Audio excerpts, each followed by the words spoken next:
রহমতের নবী বলেন, কেউ যদি এশার নামাজ পড়ে ঘুমায়, আবার ঘুম থেকে উঠে যদি ফজরের নামাজ আদায় করে, রহমতের নবী বলেন সারা রাত ঘুমাইয়াও তোর ঘুমটাও নেকের পাল্লায় ওজন হয়ে যাবে। ও আমার কলিজার যুবক,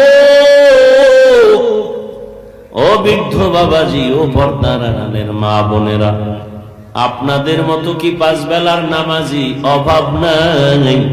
ও মুরব্বী, আপনার মতো কত বান্দা হাতে লাঠি নিয়ে মসজিদে গিয়া নামাজ আদায় করে, বলেন আপনি কেন নামাজ পড়তে গিয়া পারেন না?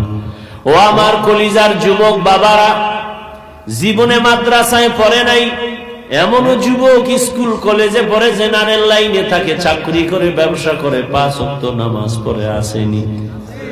বিবেকটাকে জিজ্ঞাসা করো, তুমি কেন পারবা না?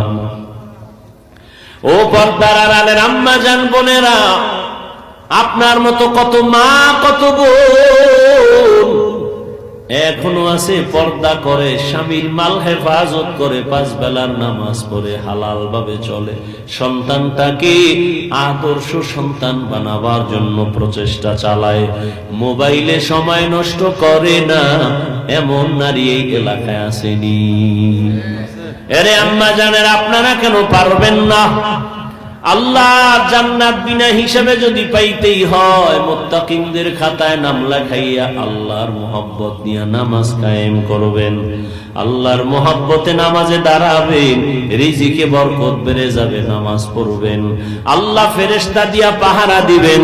ও নবীর উম্মতের দল, 3 নাম্বার মুত্তাকিনদের গুণ, ওয়া মিম্মা রাযাকনাহুম ইউনফিকুন, আল্লাহর দেয়া সম্পদ আল্লাহর রাস্তায় ব্যয় করবে।